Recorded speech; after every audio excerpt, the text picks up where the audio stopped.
been a minute. Okay, so ek hoop die dinge loop mooi aan jou kant. Ek is jammer ek so stil. Jy weet, the pregnancy is nie 'n joke nie. En ek weet nie, my tyd is net so klein bietjie verdeel, want ons so baie dinge wat aan die gang is. My aandag is hier, my aandag is daar, maar ek het al vir 'n rukkie lank beplan om hierdie gesprek vandag te hê en dit met jou te deel. Vandag wil ek met 'n vriendin van my gesels wat in dieselfde estate/kompleks as ons bly hier in die Kaap. En hoe ek en sy mekaar ontmoet het was wag, kom ek gee net vir jou 'n bietjie van 'n voorsmaakie van my lewe in die Kaap toe ek net hier aangekom het. So ek het natuurlik geen vriende gehad toe ek in die Kaap aangekom het nie. En lank kan ek soos, Here, maar moet ek vriende hê? Moet ek nie? Moet ek net vashou aan my vriende in Bloemfontein? Soos, hoe werk volwasse vriendskappe regtig? Want dit is moeiliker. Dit is definitief moeiliker en ek seker ek kan daarmee saamstem. Dis first of all moeiliker om vriende te maak as jy ouer is en ook om hulle te hou. Want jou lewe in die fase waarin jy is so anders. En elke nou en dan sou ek vroeër uitgereik het, so jare of wat terug, uitgereik het na mense, maar daar sou net niks met die vriendskap gebeur het nie. En ek sit op 'n plek in my lewe waar ek niks forceer nie. As iets nie natuurlik vloei nie, dan vloei dit nie natuurlik nie. En ek dink iets wat met ons gebeur het, iets wat met my gebeur het, was toe ek vir Shana ontmoet het, was dit definitief hierdie natuurlike ding wat gevloei het. En hoe dit begin het, is, ek gaan nou aan jou voorstel, moenie worry nie, ons gaan vandag oor haar verhaal gesels, oor haar testimony rakende die babatjie wat sy verloor het. Maar hoe ek haar ontmoet het is, when was this? When did we, it was more than a year ago. No, it was this year, maybe like March. When did I start taking my prenatals? Yeah, probably. Wow, feels longer. Okay, anyway, so I was in the complex chilling, I was walking my dog, she was with her kids and a friend in the park, and I approached her because I saw they had kids with them, and I desperately wanted a baby, and I still have PCOS, no? Or is it something that, now that I'm pregnant, still have it, damn it. Okay, so I still have PCOS, and obviously I had it then, and I was just starting to take wanted to take prenatals, and I just randomly walked up to you and was like, hey, so what prenatals did you take? And your eyes opened like this, and you're like, yes, this is a teaching opportunity, because we share a massive passion for natural way of doing things, now natural medicine specifically. Not that we're medical professionals, but that is something that we love talking about and exploring and doing research on, and that's just where we clicked, and the friendship just grew from there. So, hello. Hello. How are you? Good, yeah, thanks. Really grateful to be here. So, ek is baie Afrikaans and Shana is very English. So, sorry. No, don't apologize. I just need to condition my brain not to speak mengels, because I speak English and Afrikaans in one sentence. But now it's going to be proper English. And I'm very out of breath because I'm 21 weeks pregnant. And now that it's out and about, hopefully on Instagram, before I've released this, anyway, that I'm having a baby girl. Okay? Yay! I'm having a mini me. A mini me. And you were also, this is where we're going to get into your story, Shana, is you were also supposed to have a mini me. Yeah. And then something happened. So let's just get straight into your story. You were supposed to have a mini me, but you don't. That's the reality. So today we're going to talk harsh, and I might sound harsh, but that's just my approach to talking. So sorry if you think that I'm being harsh, or anyway, but that's just me. And I want to get to the reality of going through what you went through.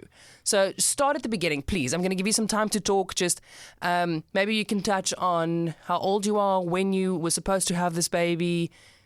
Were you planning on getting pregnant? Was she a surprise? Was she planned? Were you married? All of those things up to getting the diagnosis, because you also have a blog. Your blog is called? Faithful.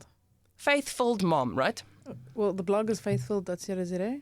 The Instagram is faithful mama. Yeah. Oh, kid. Okay, so ek share ook baie van haar goed op my Instagram, so as jy ooit Faithful sien, dan weet jy Shana's stuff. So you can go and follow there as well. I'll put it in the description notes as well. So daar deel sy baie van haar stories, so kom ons begin. Tell us. Yeah, so I remember June 2021, Ivan and I, my husband, decided to, yes, this is what we want to have a child. It was during our anniversary weekend away. We decided, okay, we're going to try. And soon after trying, we fell pregnant. Okay, I am 34 now. So that was 2021, so you were 30? 30, yeah. Okay, that's a good age, 29. no? Yeah, I don't know. Around about there. More or less my age, yeah. What I'm now. Yeah. 29 going on 30. Yeah. Okay, yeah. So, yeah, we fell pregnant quite quickly, and I was like, yes, I knew I was going to fall pregnant very quickly. There's going to be nothing wrong. Because I was healthy. I was healthy. This baby's going to be perfect, how grateful. And, I was just so excited, and we we did the usual thing, waited till the 12-week scan before making the announcement. And walked into the doctor's office. I was like, I just can't wait to see what my baby looks like. And On 12 weeks. 12-week scan. Yeah. You know that 12-week, they do the big anomaly scan. The big anomaly scan, yeah. And I walked into the doctor's office. We did the entire scan. And then at the end, the doctor's face was just like, no smiling, no, just very, blank. And I was But like... did everything seem normal? Because you can more see on the screen. You can see the baby moving as you were lying there. Yeah, but I mean, how do you know? I mean, I've never had a child, you know what I mean? Like, so he's true. like doing all these measurements and things like that. And I was like... And Cute. He's cute. He's talking about it. And the more he said, he's like, oh, maybe that's not so good. And then he said, something else not good. And then he's like, ideally we would want like the umbilical cord to be 2 cords. And he was saying these things that... And I was like, oh, okay... not that you know. That's what I don't like about those scans now, because now you need to lie there for the next 20 minutes of your appointment with all this information in your mind. You're thinking, oh, yeah, I know the anxiety is just so, okay, so I'm supposed to have 2 umbilical, the baby's supposed to have 2? What? Why is this not big enough? Anyway, we'll get to that scan. I don't love those scans, but I think it's great for diagnosing. But I think I also have my opinion on how it induces anxiety, sometimes unnecessarily. Continue, sorry. Yeah, exactly. Yeah, so... His face got like blank. And then at the end, he's like, so there is a 95% chance that your baby, because they run those numbers, on the machine. The algorithm. The algorithm. So we're placing all our trust in this algorithm. So we have this algorithm. And we ran the numbers, and the numbers said, now I'm in data, it's my job. I'm like, the numbers said. It does, is that something to you that indicates truth when the numbers say something? Because of your job? In a way, yeah. But still, hanging on faith, my baby's 100% fine. This guy's just... Anyway, so he says to me, no, there's 95% chance that your baby has Edwards syndrome. So, in that scan, they do the 3 tests. One is Edwards syndrome, one is Down syndrome, and one is something else. And he's like, 95% chance the baby's got Edwards syndrome. Baby's not going to make it to full term. Couples in your case terminate. Those are his words. And I looked at him... And I looked at Ivan and I was like, what the heck? It was really hard. And then I was just like, got this righteous anger. So we left his office. I didn't even want to pay. I know exactly what you're talking about, righteous anger, Yeah. And I just left his office and I like this guy, these doctors. And I really had that like towards doctors. So like, let's just put a disclaimer in here because I actually do have a lot of doctors. So both of us, we have a lot of respect for medical professionals. And we just have opinions on, give me the right words. So this is, I think, where God really dealt with my heart, with doctors and with the medical industry. Let's say the medical industry rather than individual doctors, no? Yeah. How they taught and how they, these algorithms and the risk management and all that, Exactly, but through it all, like, I don't want to get there yet, but through it all, I went through a really big change with my views on, they're really just trying to do the best. So is that sarcastic? No. Well, okay. God really dealt with me with this particular... Maybe he will still deal with me. Yeah. Okay, I'm waiting. So, so and I got this righteous anger and I was like, this guy just wants to kill my baby and like, I must terminate. Like, is that the only option you gave me? No. And I said to my husband, no, we have to go get a second opinion. And, I phoned my like spiritual mentors. I phoned like everybody I knew that was really, very spiritual, faith-filled. And I was like, please pray for me. I've just been told that my baby's going to die. And well, the options were either you kill it or it's going to die. Yeah. Sorry, I'm referring to it, but exactly. That's your only option. Yeah. So you end it now, but don't worry. Take a bit of time to think about it. So the scan happened on a Friday. I had a weekend to think about what I was going to do with my baby, who was in my belly for 12 weeks. And I'd obviously grown to love, already start thinking about names. And she was there. And 8 o'clock on Monday morning, the doctor phones me again. Yes. So have you decided what you're going to do? And I got angry. And I was like, well, I'm actually going to take a step of faith, and I believe, we believe in it, that God will heal this baby. I understand you don't have the same view, but and I don't appreciate how you spoke to me. And I was like quite abrupt. And then he said, okay, I understand. And he's like, if you change your decision, phone me back. I was like, I'm not going to change my decision. I'll phone anyone but you. Yeah, I didn't say that, but I was just like, okay, bye. And then I was like, I just don't know what to do. And obviously, like the emotion now is really building up every day that goes past, thinking, like in the turmoil and the unpeace and just like this turmoil in my heart, like in my head, what to do. And so sorry, you decided you're going to stand on faith, but in the back of your mind, be honest, you still not contemplating. You still thought that maybe, I don't know, maybe because the doctor said this.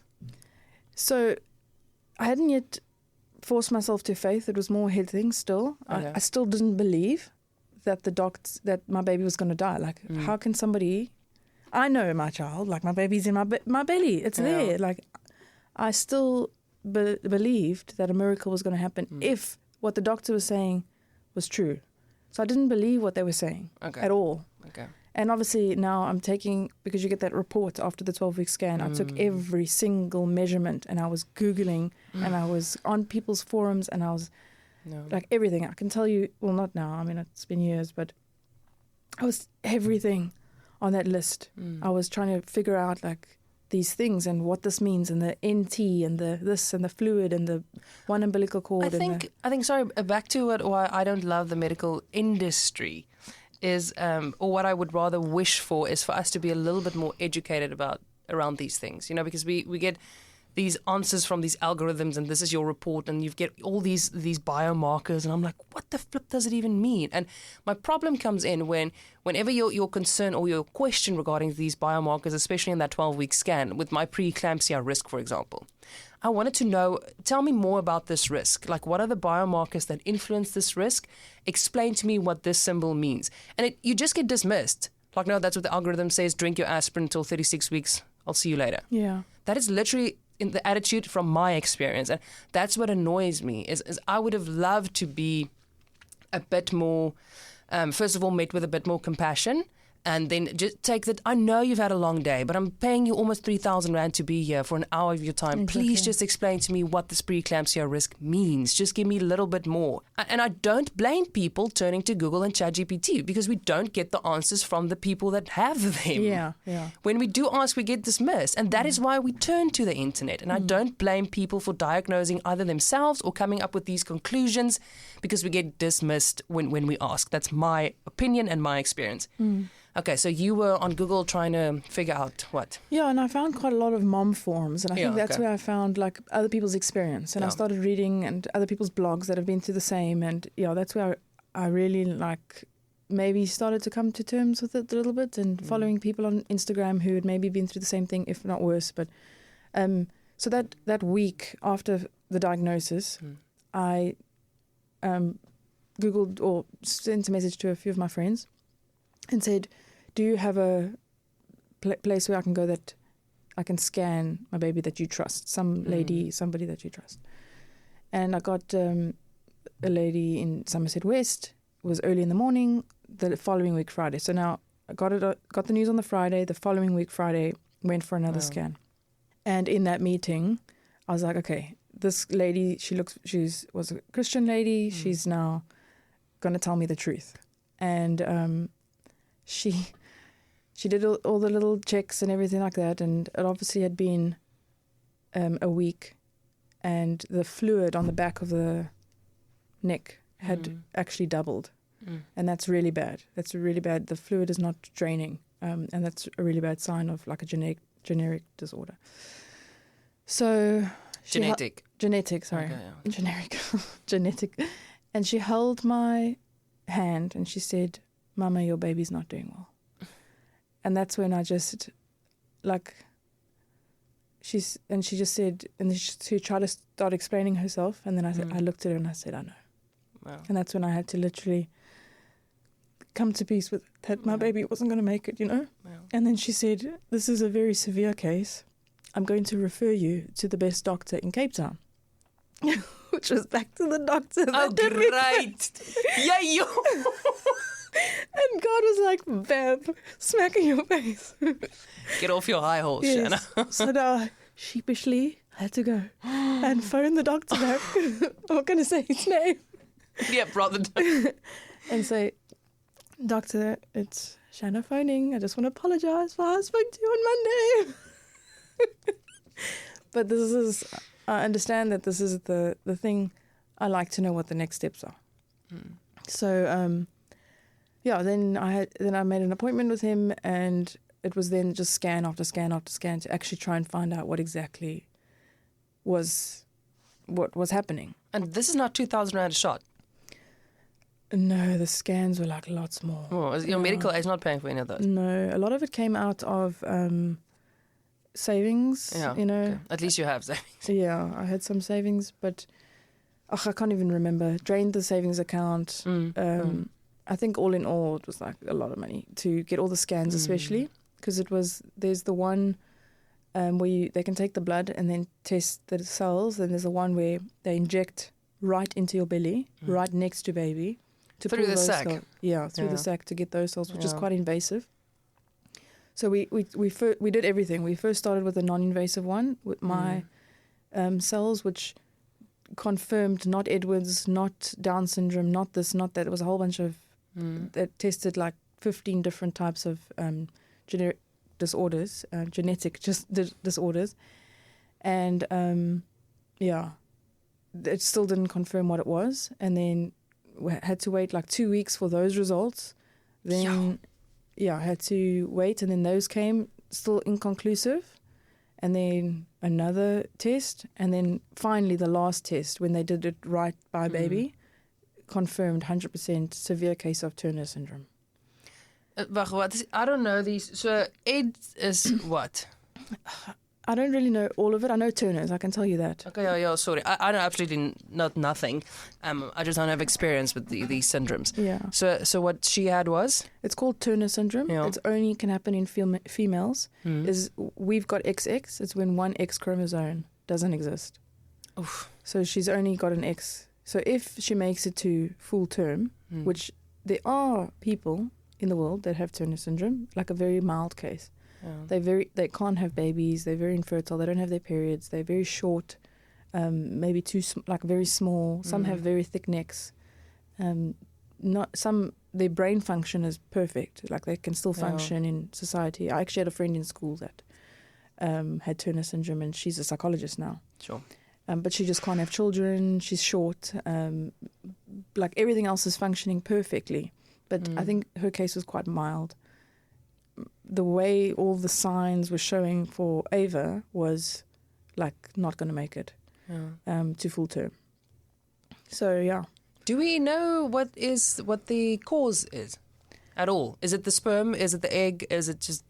So that's what I also ask these questions. Like a lot of doctors say there is some of these disorders that can come from mother and father, but Turner syndrome and Edwards and some of these are just, when the sperm hits the egg, it's such a miracle that it needs to hit perfectly and for the cells to start dividing. That's when the disorder starts. It's right when sperm hits egg. So basically they can't give you an answer? No, so during the whole testing phase, one of the tests that we did is where Ivan and I go and get tested to see if there's something in our blood or something that doesn't fit, or maybe things don't mix, because that is possibilities as well. And there was absolutely no sign on either of our sides. So Turner syndrome is actually quite common. 1 in 2,500 babies are born with Turner syndrome. Oh, that's common. Yeah, which is quite common. So what is my 1 in 95 preeclampsia risk? It's super common. Quite common. Exactly, you see? I would call it normal. Yeah. So, but then a lot of women actually get preeclampsia because 1 in 100 is considered normal. Even though I don't believe normal and common is the same thing. No. We should start there. It's not the same thing. Just because it happens to a lot of people does not mean it's normal for it to happen to that amount of people or you. Anyway, okay, so confirmed Turner syndrome. And now what? Now this specialist, what is he saying? Oh, so then yeah, on multiple occasions, every time I saw him to go and do some sort of test, it was like, okay, well, it's confirmed now. You should terminate.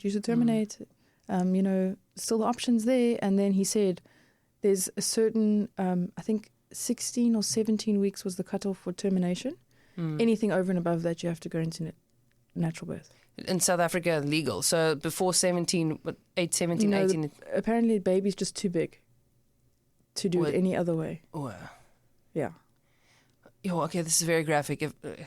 But don't they, like in America, where they use tools and they like grab parts and get it out still? I don't know. I just couldn't think of that. Yeah. I think I should just unfollow a few pages on Facebook. Anyway, okay, so he said, how much time do you have to abort? Till 17, or I think it was 17 weeks. And you were at like 15-ish? And I was like 16, okay. At that time. Okay, so you decided, okay, yeah. So I was just like, no. Yeah. So during that time, obviously, we were trusting God, saying like, Lord, you've got the power to make this child whole. And I must say that then this is where God dealt with my heart with the medical industry. Yeah. The people were really, except that guy, but he then became very compassionate afterwards. And they really, especially around the birth, and I'll explain that just now, just everyone was really that's good. Trying their best. And it really showed me a different side of the medical industry that there was compassion and people were just trying to do their job and help, But yeah, so obviously going to church, trying to seek counsel, trying to figure this all out. Like, what do I do? In my head, it was literally day after day was waking up thinking, is my baby going to live? Is it not? Is it going to be, what does life look like when baby does come out? Like, am I even equipped for a child that's got disorders, And then I was like, no, that's not my cup. And I, seeked a lot of spiritual advice, saying there was one lady that we've worked a really long journey with, and she lost her child when he was 3, drowning. And she remembers him getting lifted out of the swimming pool, and she prayed the prayer, Lord, give my baby whole or take him home. Because, after drowning, they can have like brain damage. Yeah. And she said to me, Shana, it's a very hard prayer to pray, but it's a real prayer. If your cup is not this, if you then pray this prayer. And it really helped me, because every night I would pray, Lord, if my baby's not whole, you're going to make me actually cry. Take her home. If my baby's not whole, take her home. And we would pray, we would take communion, and I was literally trusting for a miracle, saying like, this baby's either going to come out whole and she's going to be perfect and this is going to be my testimony.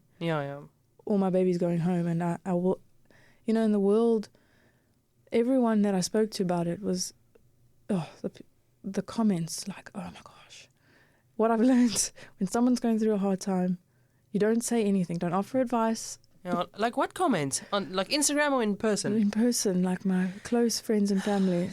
Like the one time I was crying on my bed, and this friend came in and was like, are you worried that you won't have another baby? And I remember thinking like, how would you ask somebody who's got the baby in their belly about another baby? I'm worried about this baby. This is the baby that God's given me now. Why are you asking me about another baby? People don't know how to handle those situations, and they become weird. Like they don't. But I want to ask you about your husband. How do they deal with? Because I've seen with mine, like they want to be very prepared, and as long as they know they can be prepared, they're actually all right. So I don't know Ivan in that sense, but was he ever at some point, okay, we'll be able to handle this, or was he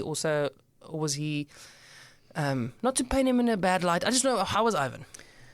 Yeah, so he was sort of taking my lead, because obviously I could feel baby, and but I just remember him just being my rock. He would stand there, we would pray, we would take communion together. I was traveling a lot in that time as well, with work, and we would phone each other at night and still take communion. We'd still pray every single night. We made a commitment to pray every night about baby, about what's to come, and I would like wake up in the middle of the night, 3 a.m., just cry. And, he would be there, would wake up, we would pray together.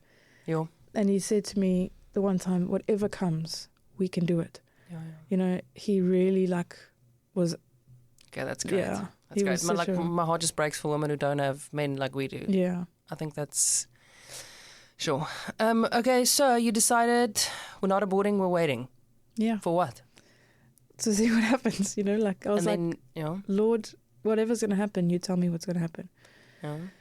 And so I accepted her and I said, until her heart stops beating, will this baby be in me? And I trusted. I must go back though. Oh my gosh. Did you pray that prayer though? The prayer of make her whole. Yeah, every night. Yeah. Every night, make her whole, Lord, or take her home. Make her whole, take her home. And you can go back. We don't want to go back. I'm going to go back to the beginning. So, sorry, every time someone says beginning, I think beninging. Do you know that, Jacob? Yes. Yes, it's ruined. Thank you, Jacob. So, yeah, when I decided to fall pregnant, I said to the Lord, Lord, show me a sign that I am pregnant. And I said, send me a yellow butterfly. And I thought, what a weird thing to say. Like, why yellow? I don't even like the color yellow, but I was like, okay, I'm just going to roll with this. And this is quite interesting. I have to interrupt you there. Yes. I've also heard of many people, and also in my family, some of them praying for signs. I have never been the type of Christian to pray for type of Christians. We're all Christ's body. But I've never had the confidence to pray for a sign. So it's quite cool. I want to hear where this is going. Yes. So I prayed for the sign, and I actually forgot about it. And I went traveling, and I came back, and then I was like, okay. And then I go horse riding, and there's all these butterflies all in the field. And this one time I went riding, and there were literally not a butterfly in sight. So I was like, okay, that's a clear sign I'm not pregnant. But the next week I was sitting at someone's house, and this huge yellow butterfly. Now, it had been a month or maybe 2 months since I'd asked that thing. And this huge butterfly comes and flies around me. And I was like, I wonder if that means I'm pregnant. And then a month later, tested, and I was pregnant. And I was like, oh my gosh. Was it a yellow one, though? A big, huge yellow butterfly. Like, huge. And I was like, I don't even know why I chose yellow. Anyway.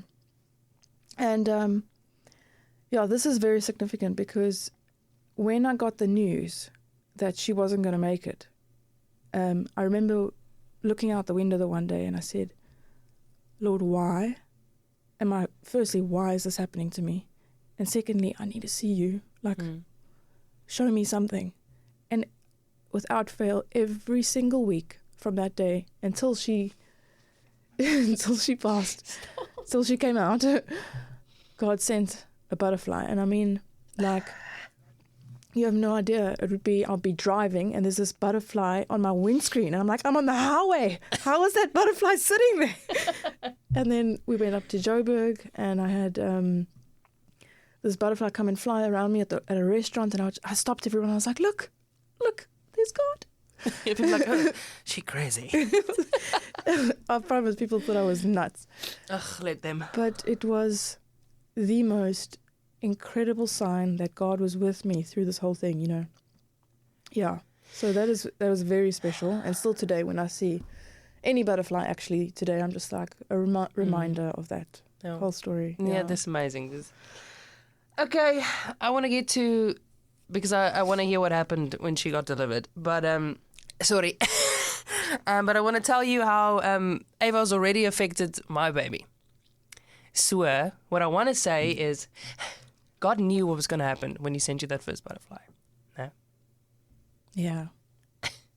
It's not like he was like, oh, surprise, I did not need to see this one coming. I didn't see this one coming. I don't believe that God was caught off guard with what happened to her. Yeah. And I don't know how you've dealt with that being part of his plan, that you had to carry that. And he allowed you. He allowed it. But there's definitely a reason why he did. It was either to show you, teach you a lot of things, or to use her story for a lot of people. And sometimes feel like it becomes cliche, people saying, yeah, your suffering is going to help other people. But it is. Until I become the person that was helped, then I know that is why we go through suffering, is to tell the story. And so that God can be glorified through it. Okay, where were we? The butterfly? The butterfly. Okay, so, yeah. So when you mentioned the butterflies around you, I was like, God was there the whole time. So you were waiting, you're not going to abort, it's now after 17, 18 weeks and you're waiting, and then when does she pass? Yeah, so we went to Joburg for something, and I think I bought a car. I don't know, preparing for baby. We bought a bigger car. So we went up to Joburg, drove up. Lord, I'm doing this in faith. Yeah. I'm buying a Vito. Buying a car. Yeah, so we drove down and we arrived home on the Sunday. I had my 5-month scan, or the 20 the one that I just had. The 20-week scan on the Tuesday. Oh. So obviously we're still trusting, God. On the Tuesday morning, I woke up feeling unpregnant. Like I was pregnant the night before. That morning I woke up, baby's gone. And I knew that her heart had stopped, or that my body was now, like it must have happened through the night. I don't know for sure. So we go for the scan. He does the scan and he confirms her heart has stopped. The morning of the scan. So the morning of the scan, I woke up that morning feeling like unpregnant. I don't know. It was like almost like my stomach wasn't full anymore.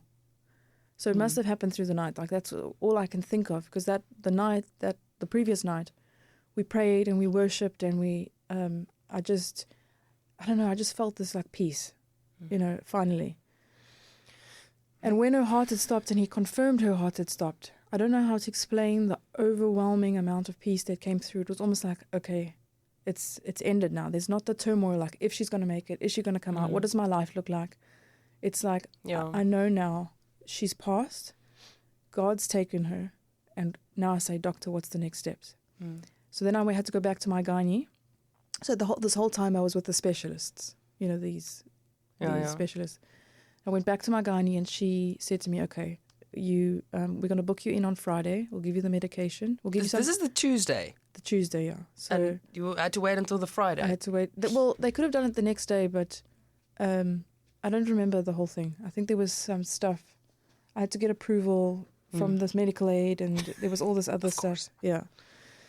So she said, and also we didn't know how long it would take, so maybe a weekend would be better than trying to go through the night, and my husband getting off work, all these adulting things. Horrible. Anyway, so she said, okay, we'll book you in on the Friday. I'll give you some medication on the Wednesday. We'll book you in on the Friday. Also, they were like, you had to check in every day, that they can monitor your bleeding, because once they give you that medication, it's the body starting to like sort of soften that area. Is it the induction pill? Yeah. Okay. Well, there's the Wednesday is the pill that they give you to soften. The Friday, while you're in hospital, you take the induction pill. Oh. So so Friday morning, booked in, beautiful view of the mountain in my room, and she gave me the first induction pill, nothing happened. 4 hours later, gave me the next induction pill, nothing happened. 4 hours later, got the next one, still nothing happened, and we were like, now, what's, nothing's happening, like not feeling a cramp. Then last one, and then the pain started. What goes through your mind waiting for that to happen? Not much. Yeah, I don't know. I don't know what to expect. All I remember is like having like music on, and Ivan was there with me at least, and we were just talking about it, and I just kept saying like I'm grateful that we made the decision to wait. That it wasn't my decision to terminate, so that I know it was God's way, not mine. And oof, yeah. I don't know what to expect now with labor. I was actually quite nervous because who knows? I didn't know. Like I wasn't expecting pain because I thought she's so small that it surely can't be that painful. But it was. My goodness gracious, those induction pills were flipping. Yeah. And the gynae explained it to me like, through labor, if you carry your baby full term, your body starts, your uterus stretches, your everything stretches, your body sort of, and you also get those Higgs. Yes. Yeah. It's all your body preparing for baby. Yeah. Now imagine trying to force that at 20 weeks all of a sudden, And I think maybe I could have waited longer. Maybe the body would have done it itself. But no, I didn't want to keep her in there for longer than was necessary, So, then was very, very, very, very, very painful. it was really painful, and it was about, so labour started around, I think 8. Is it normal labour, as in you dilate, you wait, you active labour, like the whole process is the same? Yeah. Sure. Yeah, with induction though. Like so. Yeah. But I mean, with her at that age, I thought it would just be like from 0 to 100 out. And I think that's what happened. It went from 0 to 100 very quickly. So like pain started at 8 and then got progressively worse very, very quickly. And then at 1 a.m. she was born in the morning. And I was extremely tired. But talking about the whole labour, I was just like back and forth to the bathroom and obviously like bleeding and just waiting for this and pushing and... Yeah, it was really, really tough. And my water broke, and then I pushed the bell so that to call it in an emergency. And it was midnight, obviously, so it's the midnight staff, and everyone's a bit lazy. And these people come in, and then because I said only push the button in an emergency. So my water broke. Now I don't know what to expect. I don't know what's going on. I've never delivered a baby. Yeah. So my water breaks. I push the button, and this lady comes like really like dragging her feet, waltzing in. Are you okay? So I said, I don't know, like this has happened. And then she's like, oh, okay. So then she walks out, and then literally like, I'm not even 10 minutes later, I had Ava with no one except Ivan and I. Like literally we delivered this baby ourselves. Does that annoy you though? Would you have wanted them around? Well, it would have been nice because now I look back and I'm like, it was fine. But then I'm like, surely I would have loved to have somebody who knows what they're doing that can just help me, because I couldn't lie on the bed. I was up and down. I was in squat position. I was, on the bed. I was on all fours. And I look back now and I delivered on the floor, on all fours, because that was the most comfortable position from all the pain. And Ivan caught her. And because she wasn't alive, she wasn't treated like a baby. Yeah, no, you know what I mean? When they came in, they just sort of left her there on the floor and were trying to just sort me out. And I kept looking at her like someone just picked this child up, even though she wasn't alive, like she wasn't alive. And I kept saying to Ivan, like, what's going on? And also I was like so out of it because of all the pain medication that they had given me as well. So I was like in and out of like consciousness. But I kept looking at this, her lying there. Bodies. And then they took her, put her in like a tray. And Ivan said to me, do you want to see her? And I said, yes, I want to see her. And the reason why, because some people don't want to see her. I remember reading a blog from a mom, and she asked the question, do I look at my baby or don't? Because obviously these moms had been through the same thing.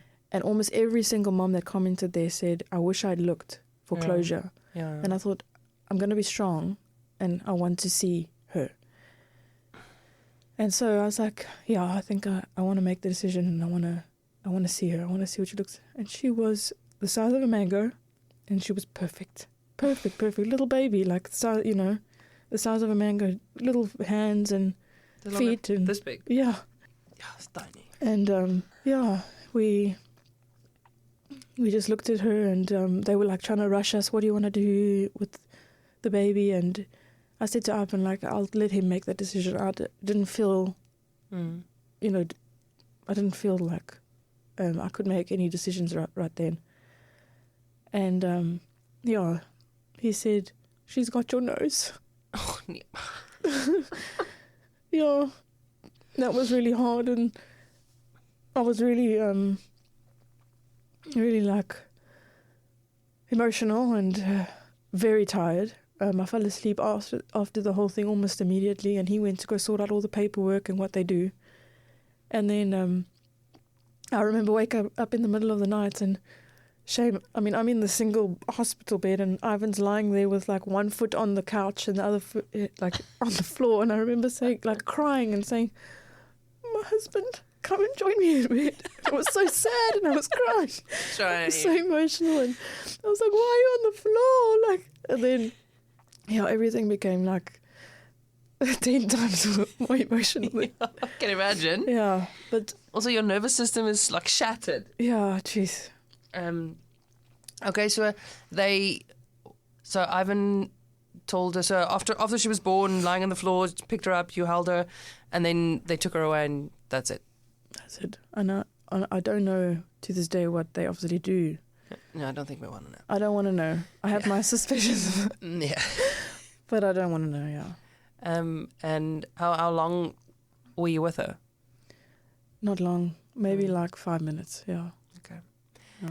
The nose thing, so the first thing, we do those scans, and the first thing my whole family told me was, she has your nose. I was like, okay, because Vessel's got a beautiful nose. He's got this straight, perfect nose, and I've got a bit of a fake plat nose. No. But anyway, and then how does God restore? Let's get to the restoration. Yeah. I think the timing was absolutely perfect. So I gave birth on the Saturday. We went home. We were discharged quite quickly. Went home, spent the weekend. My company gave me off quite a lot of days, and I just took the time to heal. The following week, we had a course on at church, and I'd already enrolled, and it was just such a brilliant course. And one of the questions that you have to write there is a trauma that you've been through in your life. Oh, great! That just went through. And I was like, and I wrote it down, and then it said what you've believed about this trauma, about yourself, like what emotions have you felt. The other question then was, actually, what is the truth? Like, what is God saying? So I wrote there, just lost my baby. And then I wrote, like, some of the things that people had said to me, like, God only gives this to people who are strong. Like, only because you're strong can you handle this, so this is why you've got this. So I wrote that, like, it's a lie, So I wrote that there. Then I wrote, like, maybe, like, start, like, guilt tripping myself as to why I deserved this. Because that's not biblical, though. I can't think of one biblical figure where God said, I'm choosing you. Because you deserve this. Yeah, or you're the strongest. Exactly. Anyway, so the last question was like, okay, God's truth. And I put my paper down, and I actually just closed my eyes, and I said, you know what, Lord, I actually don't know. I don't know what your truth is in this. You have to show me something, because I really don't, like, I've never felt closer to God, ever. Then before that time, like, I felt him every day, there was his presence and the butterflies and the nights waking up and praying at 3 a.m. in the morning on my hands and knees on the floor. I felt him. I felt him weeping with me. I felt him holding me. Like, I felt him, but I was like, I actually don't know why this happened. And I said, I need some sort of closure. And I just got a picture of this, like, silhouette and this little girl holding a teddy bear, like a toddler, like, round about Levi's age now.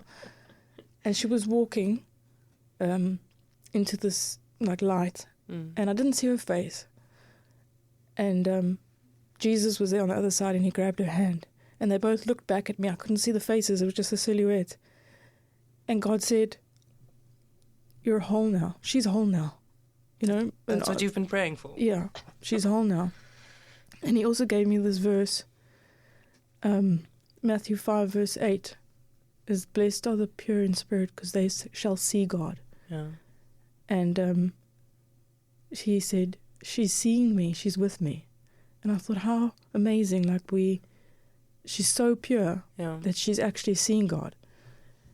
And that was my, like, closure, that she's with him.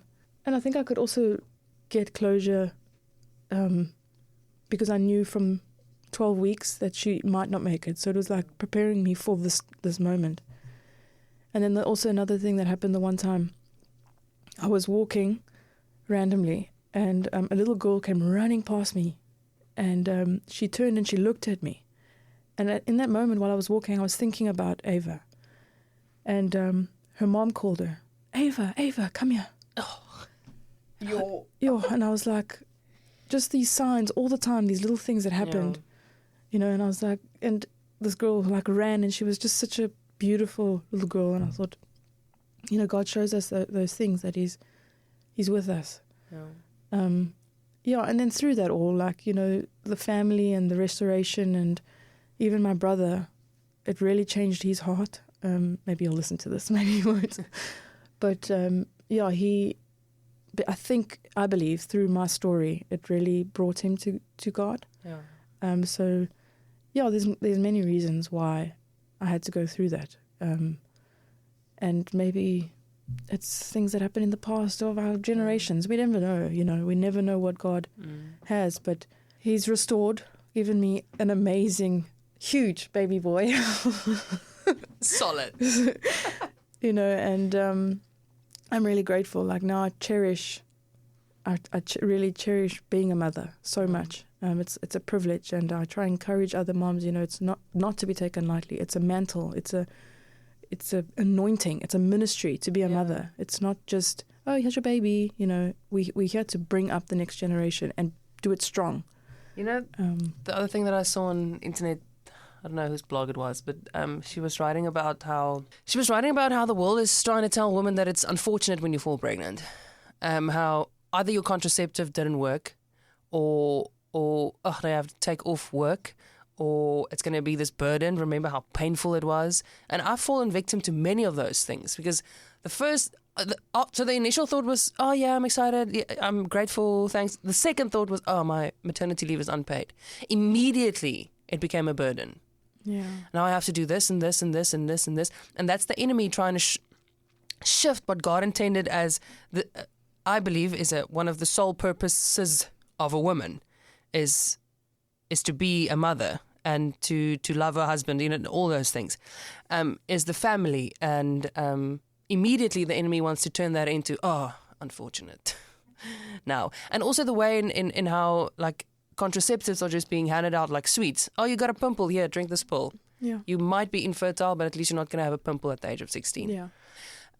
And these things don't get spoken about. Yeah. You know, I'm already pivoting into that. But my point is, to your point, that yes, it is a mantle that you take on, and it's a ministry that you need to be aware of. And it's not a burden. It's not unfortunate when you fall pregnant. It's not oh, now I have to deal with this, and oh, now I have to go through this pain. And speaking to myself first, oh, now I need to pay all these thousands of money or rands for scans. Just check yourself so you don't have to. You don't have to go to this I know. We'll talk again next pregnancy. But what did I want to say? Yeah, but also, if it wasn't for the scan, would they have picked this syndrome somewhere else? There is a place for it, though. Yeah. You know, I believe not so many scans are necessary. Like, so the gynae scans, yeah, that's a bit much. I mean, one every month. You don't need to have one every month. Yeah, I skipped my October one. I was just like, this is a lot of money. You don't have to. You really don't have to. Because I saw the gynae in August, which was around 10 weeks. September, at 12 weeks, I saw the sonographer for the massive anomaly scan. October, I was due at the gynae again for what? Yeah. Because everything was fine with the sonographer. Yeah. Why do I have to go again in October? So I cancelled October. Because in November, I'm seeing the sonographer again. And then December, I have to go back. Yeah, you don't have to. So it's really not necessary. If baby's healthy, you and husband are healthy, you've seen all the signs, everything's fine, just go the big milestones. Yeah. It's enough. Oh. Especially there at the end, then it becomes important, you know, to check the fluid levels and all that. But also don't overthink it. Don't. In elk geval, easy for me to say, this is my first one. But and everything has been great, except for the preeclampsia thing, which I'm not going to talk about. That was very annoying. So yeah, it's a privilege to be a mother, and not a burden, and not unfortunate if it happens to you or your contraceptive fail. Don't be on contraceptives from the beginning. On that note, like, one thing I want to say is that I feel like the world we live in is very much comfort. Everyone wants to be comfortable. I want to have a baby, and it must be comfort, and the beautiful nursery and everything like that. We don't want to sacrifice. We want instant gratification, and motherhood is supposed to be a sacrifice, because that's why it is hard, because God made it as though it's a sacrifice, because we are bringing up the next generation. You know, it's literally so important. It's such an important like matter. Literally. Yes. So the next, So make it a sacrifice. It must be a sacrifice. Thank the Lord it's a flippant sacrifice, because my children will grow up knowing, you know, who He is. Yeah, So. the modern human has become very sissy-like, oh, no, please, no, don't inconvenience me. Like, I don't want to. Oh, it's painful. Let me just terminate my child to get rid of that. And that's the inconvenience. Yeah. You know. So yeah. Okay, so now, and Levi was born 2 years ago. Yes, in August. My huge, gigantic child.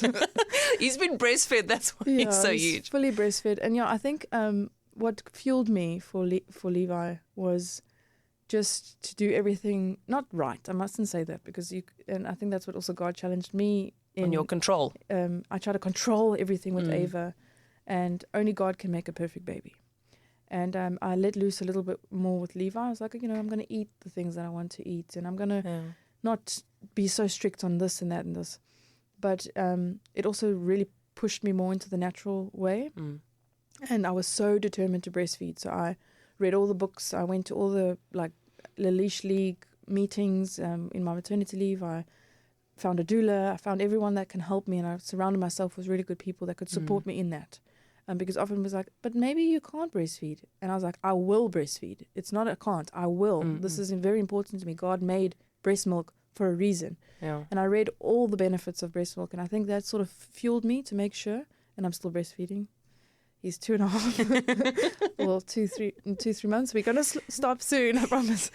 Because I want another one. And why did you say promise? Because people might think you're weird for breastfeeding that long. Flip what the people say. I know. We don't care what the people say. I still get these comments like, oh, he's still going to be breastfeeding when he's like 10. Well, yes, if I can, then yes. Well, maybe not that long. Maybe not that one. But yeah, I don't know. I don't know why society is so much wanting to push babies away. But yeah, I think what I want to say is that what really helped me with Levi is Holy Spirit parenting, to make sure that I'm listening to what God's saying while I'm parenting than what the world's saying. And it's literally gone against everything that we've been taught about being a mother. Like, baby must sleep away, baby must get a dummy, baby must be bottle fed, and it's got nothing to do with a relationship and attachment. And I was very, very determined to keep baby and surround myself with people who believed that. And I was very grateful for meeting so many wonderful moms and that community of people who sort of thought the same. That's why God sent you my way, so that I can have it. That's what I will always believe that. So Absolutely. That I can find a place to have that, because otherwise I would have been all by myself. Amazing. Sorry, I interrupted you. No. So yeah, that's just been so important to me. And so he's a big boy. At 8 months, he was weighing 16 kgs. Yeah, okay, was it? Yeah, that's the size of a 2-year-old. Now he's lost weight. Now he's lost a lot of weight. Okay, Actually, he hasn't lost weight. He's just maintained the same weight and gotten taller. But I saw the baby pictures. That's true. He was big. I wanted to say, whatever you believe about Erica or Charlie Kirk, I don't care. But she said one thing that was very, very true in an interview the other day. And she said, so people were asking her if she wants some medication to sleep after Charlie almost died. Just actual people caring, like, do you need some help? Maybe not necessarily antidepressants, just something to get you to sleep and to rest, because you need to rest. And her response was, she doesn't want to take anything that alters her, I'm paraphrasing, doesn't want to take anything that alters her judgment, because then she won't be able to hear from the Lord clearly. Exactly. And now when you spoke about like what this could have meant, and Holy Spirit led parenting now, and it's all just keeping a clear mind and open to what the Lord wants in this. And if you do anything that will alter that judgment, and that includes opening your ears, lending your ears to the world, you won't be able to hear what the Lord has to say, because you've got all of this medication and this noises around you. Where a doctor at some point, at one of my appointments, so when I first wanted to take my IUD out, this doctor asked me if I wanted to go on anti-anxiety medication now already. I wasn't even pregnant. I was just there to take my IUD out. Because I can see, that's what the doctor told me, I can see you have anxiety, you just hide it well. Okay. So take the anti-anxiety medication now for when you do get postpartum depression. We know we have a pill that works. That was the exact words so you're literally that were speaking used. Death over me, and it hasn't even happened. Yep. My goodness. And I went, no, thank you. This was literally my response. I said, no, thank you. I don't have anxiety. No, you do. You're just handling it well. And then I said, okay, whatever. I'm not going to talk about it now. I don't want pills now. Thank you very much. And but my thoughts were, let's take this thing that is causing a lot of inflammation in my uterus. Let's take it out. Give it 3 more months. How about you I don't know, flip and recommend a therapist? I'm super fine. I'm just a bit... My brain is always preoccupied. Like as I'm sitting here, I'm thinking about that peach. I'm thinking about dinner tonight, and I'm listening to your story. So I'm always busy. But that is absolutely no reason to recommend anti-anxiety pills now for when I do get postpartum depression. We have a pill that works. I was like, what the flippin'? My point is, I don't like something that hinders me from hearing from the Lord. That's my personal opinion. Yeah. Doesn't have to be yours. Now, think of that for your children. Think of screen time, noise, all these things that the world sort of pushes on children to distract. They also can't hear from the Lord. And then they don't learn to hear from the Lord because their whole childhood is made with instant gratification and sugar. Oh. Sweets and sugar, and let's shove out all this nonsense. It's all mind-altering for children. Oh. If you look at the Bible, there were 7-year-olds that were kings.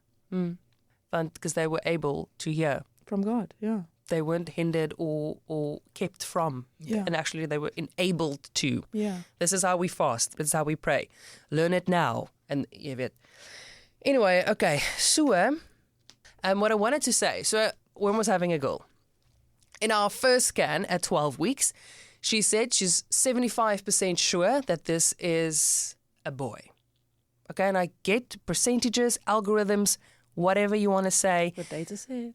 Yeah, it's fine.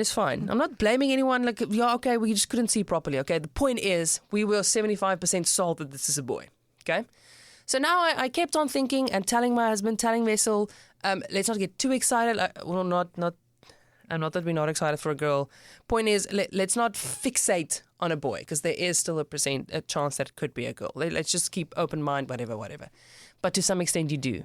You do get excited and you start thinking about, these hunting trips that the dad and the boy is going to go on. If he's going to have his name. All of those things become important to the dad, and I latch on to that. I feed from my husband's lead. And then at 20 weeks, which was on Monday, it's definitely a girl. So now, between Monday... When was it? Maandag and Dinsdag, I was still like... Because we weren't, like I said, super... disappointed as in, we don't want this child. None of that. None of that. I want this baby. I love her so much. She's so welcome. All of that, yes. But there is a degree of, okay, now I just need to make that mind shift and to some extent grieve that we are not having a boy who will now carry the husband's name. Start thinking about names and what are we going to buy him and All daai goed. So all of that you need to put to one side now. Give yourself time to start thinking about something else. And at some point I was a bit sad because I'm also like I wanted for my husband to have this boy. And when did you post Ava's story? Was it on Tuesday? I think so. Yeah, Monday or Tuesday. Yeah, I was there on Monday. Yeah. I was there on Monday, the Tuesday morning. Went onto Instagram and I saw this story and God was immediately like, you have this, the type van, not ungrateful, but this is the way you're feeling towards your little girl, but this is someone else's reality. And immediately I went, yo. Now my realization in that moment was just to shift my perspective. God has given you this baby and you will love her. And she's going to be perfect. And just reminded me of all my prayers I had driving in traffic for 2 hours about how I would just want a perfect baby. I was literally like 10 fingers, all die, 2 voete, all the organs. And that's exactly what we got. In elk geval, so Ava did help me to start to embrace the fact that I'm having a girl. And I think God has brought so much perspective. Last thing that I want to say about the control thing. We want so much control over, and I'm going to kick a nurse in the knee if she even mentions a C-section. I'm going to burn a hospital down if they get me a C-section unnecessarily. And those were my kind of aggressive thoughts. And then, like this is the natural birth that I want. This is the course that I'm going to do. This is the doula that I'm going to have. This is exactly how it's going to work, and this is how it's going to go. And now I can see people rolling their eyes. Ugh, Minka, you have to be open for this and this and this. Yeah, you can say whatever you want, but I'm still going to try and practice that control because that is what I want. This is my body and my baby. And then I started looking for. This was now a month or two ago. I started looking to buy. Just keep in mind that is how I was. That was my view on birth. And then I started looking for nursery things. I wanted to buy many things secondhand because it's expensive. By the way, it's rarig expensive, so start saving now. But God has provided basically a whole nursery to us at a fraction of the cost, new. And on our estate group, someone wanted to sell a cot, like a wooden cot. And I got in contact with the Tanny, and I'm like, I want this cot, please. And she was like, but come over to my place. Like, our little boy is now growing up, and we basically just want to sell everything. When I got there, everything. Soos van 'n diaper bin na 'n angel bath, na 'n cot, na 'n camping cot, na 'n breast pump that she hardly used because she had a traumatic experience. Everything, bottle sterilizer, Adidas skoene, but all of that they wanted to gift and give to someone else. She gifted a lot of things and then other stuff I bought. But there, she's told her story. So I'm going to tell the story, just a short version of it. So what happened was doctors also told the husband, this is now the grandma telling me the story. So the mom and dad got the baby and the dad got diagnosed with severe cancer. Verschrikkelijk traumatic, and how they had to deliver the baby earlier for the dad to meet the boy because he was going to die. And they decided on a C-section so that the dad can just see his boy. And how the dad was on his bed in the theater and the mom was on her bed in the theater having a C-section. They were just holding hands like this. Oh my goodness. And God was also like, so can you net chill? Like, can you just let go of some of your control? Because this is other people's reality. And now you want to complain about kicking a nurse because she's suggesting a C-section. You're so obsessed with this because this dad was exactly the same age as my husband is now. And the shift in perspective was net insane. Yeah. Where God will just come and show you that either it's not that bad, but you think you're going through, or be grateful, or he's obviously using that story in their lives and to his glory, and he's got his thing that he's doing with them. But what I mean for me is seeing that, it's just mind-opening. Yeah. And shifts your perspective completely. Exactly. Crazy. And they need to keep on telling that story because there's a lot of young mums like me that need to hear, this is other people's reality, you need to chill. Yeah, and just be grateful for what you've got. You know? Yeah. Seriously. Yeah. That was a lot. Thank you so much for sharing your story. Oh, thank you. It's been an honor to share, so thank you for the opportunity. And please continue to do so. Yeah. Her story needs to be told. I've got a little prayer that we can add to this. Okay. So when I was like literally letting her go, and it's quite sad, but I said, Lord, because I didn't get to hold my baby and tell her about you, would you hold her in your arms and tell her about me?